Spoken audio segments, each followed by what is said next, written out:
The 4th of July weekend in 2025 began with a sense of celebration. However, it quickly turned into a historic disaster for the Texas Hill Country. A slow-moving storm system, known as a mesoscale convective complex, stalled over the region. It drew immense moisture from the Gulf of Mexico, fueled by remnants of Tropical Storm Barry. This, honestly, created the perfect conditions for a catastrophic weather event. The storm unleashed a torrent of rain that defied all forecasts and overwhelmed the landscape. The steep limestone hills and shallow, clay-rich soil of Flash Flood Alley just could not absorb the water, turning nearly every drop into dangerous runoff that surged toward the rivers. The rainfall totals were staggering and really difficult to comprehend. In just a few hours overnight between July 4th and 5th, some areas received between 6 and 10 inches of rain. Radar estimates suggested that isolated pockets were hammered with as much as 15 inches. To put this in perspective, the entire average rainfall for the month of July in this region is just over 2 inches. This immense volume of water, estimated at 1 trillion gallons, funneled directly into the Guadalupe River and its tributaries. Weather models had struggled to predict the storm's intensity, with initial forecasts calling for only 1 to 3 inches of rain, a tragic underestimation of the coming deluge. The consequence was a rapid and violent transformation of the Guadalupe River. In the town of Hunt, the river rose an astonishing 22 feet in just 3 hours. This created a terrifying flood wave, a wall of water moving at speeds between 25 and 40 miles per hour. The river's crest became the second highest ever recorded, surpassing the deadly flood of 1987. This powerful surge of water carried with it trees, vehicles, and debris, possessing enough force to tear buildings from their foundations. The speed and power of the flood left communities with almost no time to react, turning a holiday celebration into a desperate fight for survival in the dark. The National Weather Service did what it could to warn the public as the disaster unfolded. A flood watch was issued on July 3rd, but the sheer scale of the event was not yet clear. As the rain intensified and the rivers began their historic rise, the warnings became more urgent. Just after 4 a.m. on July 4th, a flash flood emergency was declared for the area. This is the highest level of flood alert, reserved for life-threatening situations. But for many, the warnings came too late. The water was already rising, cutting off roads and communication lines, and trapping thousands of residents and visitors in the path of one of Texas's worst natural disasters. The immense power of the floodwaters resulted in a devastating loss of life across the Texas Hill Country. As of July 6th, the statewide death toll had tragically risen to at least 51 people. The epicenter of this tragedy was Kerr County, where 43 fatalities were confirmed, including 28 adults and 15 children. The numbers were grim and, honestly, were expected to climb as search and rescue teams continued their work. The flood also struck neighboring counties, with Travis County reporting 4 deaths and 13 missing persons, and additional fatalities confirmed in Burnett, Kendall, and Tom Green counties. The victims came from all walks of life, their stories cut short by the unexpected fury of the storm. One of the most heart-wrenching stories emerged from Camp Mystic, a 99-year-old Christian girls' summer camp located directly on the banks of the Guadalupe River in Hunt. The camp, which was hosting 750 children, was situated in a FEMA-designated special flood hazard area. When the flood wave struck in the middle of the night, it tore through the cabins, leaving little time for evacuation. At least 27 young campers were confirmed missing, and 3 girls, Renee Smadstria, Janie Hunt, and Lila Bonner, were among the identified deceased. The camp director from a neighboring camp, Jane Ragsdale, also lost her life, highlighting the profound impact on the tight-knit hill country community. The stories of survivors paint a harrowing picture of the chaos and terror that night. One family described waking up to the sound of rushing water and having only moments to climb into their attic as the lower level of their home was submerged. A 12-year-old boy, whose family was staying at a campground, recounted how the floodwaters swept their RV away, forcing them to cling to a tree for hours until help arrived. In another instance, local residents found a young girl from Camp Mystic who had managed to escape her flooding cabin by climbing out a window and grabbing onto floating debris. These accounts are a testament to human resilience, but also underscore the profound trauma inflicted upon the survivors. The search for the missing became a grim and urgent task for rescue teams and heartbroken families. A reunification center was quickly established at a local elementary school, a place of both anxious hope and deep sorrow. Families waited for any news while officials worked to identify the victims and notify next of kin.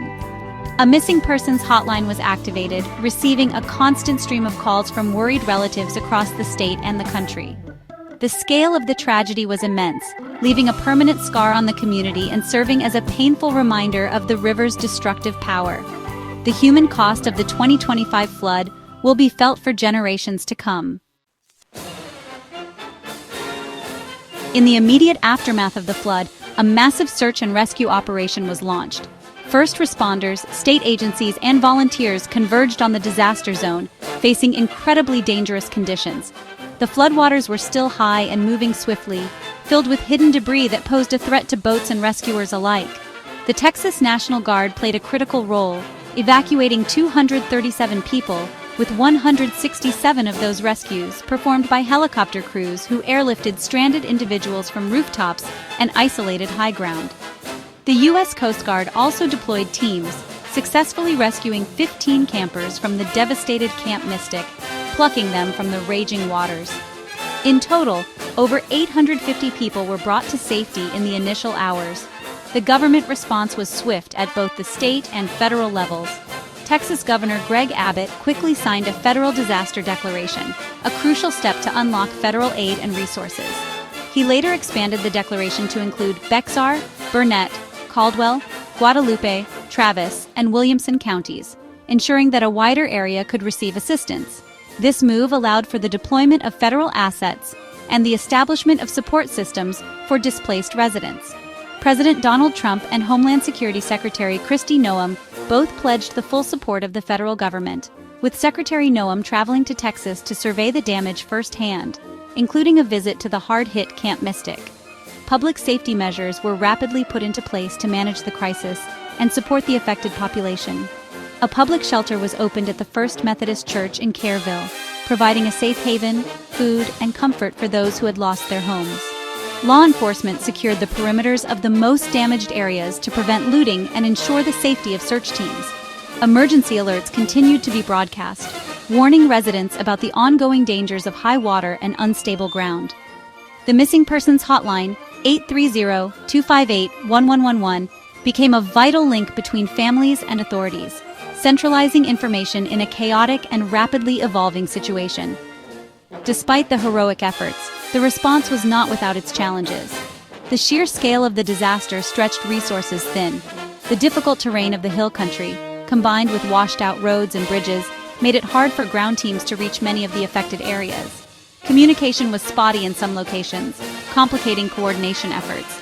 Secretary Noem acknowledged the difficulties in forecasting such a localized and intense storm, pointing to the need for upgraded weather prediction models and warning systems. The brave and tireless work of the first responders saved hundreds of lives, but the event exposed vulnerabilities that would need to be addressed to prepare for future events. The catastrophic Texas flood of 2025 has forced a difficult but necessary conversation about the future. Scientists are increasingly drawing a direct line between the intensity of such storms and a warming climate. A warmer atmosphere can hold more moisture, which leads to heavier rainfall events. Data shows that Texas has already experienced a 5 to 15% increase in extreme one-day precipitation since the late 20th century, and that figure is projected to rise another 10% by 2036. The 2025 flood, much like Hurricane Harvey in 2017, serves as a stark warning that past weather patterns are no longer a reliable guide for the future. Preparing for what's to come requires a new way of thinking about infrastructure and development.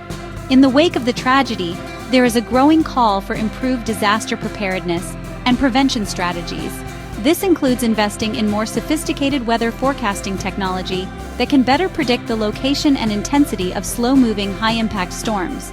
Upgrading and expanding the network of river gauges and early warning sirens, especially in vulnerable areas like Flash Flood Alley, is critical. Furthermore, a thorough review of zoning laws and building codes is needed. The devastation at Camp Mystic, located in a known flood hazard area, highlights the urgent need to restrict new construction in high-risk zones and potentially relocate critical infrastructure and residential areas away from floodplains. building resilience also means strengthening community-level responses.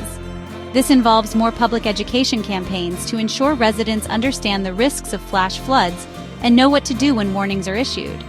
Turnaround, "Don't drown" is more than a slogan. It's a life-saving instruction that needs constant reinforcement. Community emergency response teams, or CERTs, can be trained and equipped to assist their neighbors in the crucial first hours of a disaster before professional help can arrive. The establishment of clear evacuation routes and well-stocked community shelters must be a priority for every town in a flood-prone region, ensuring that there is a plan in place before the skies turn dark. Ultimately, the story of the 2025 Texas floods is one of both immense tragedy and incredible resilience. The lives lost will never be forgotten, and the scars on the community will take a long time to heal. However, the response from neighbors, first responders, and volunteers showed the powerful spirit of Texas. The challenge now is to honor the victims by learning the hard lessons of this disaster. By investing in smarter infrastructure, embracing better science, and fostering a culture of preparedness, Texas can work to mitigate the impacts of future storms and protect its communities from a similar fate. The path forward requires courage, innovation, and a commitment to adapting to a changing world.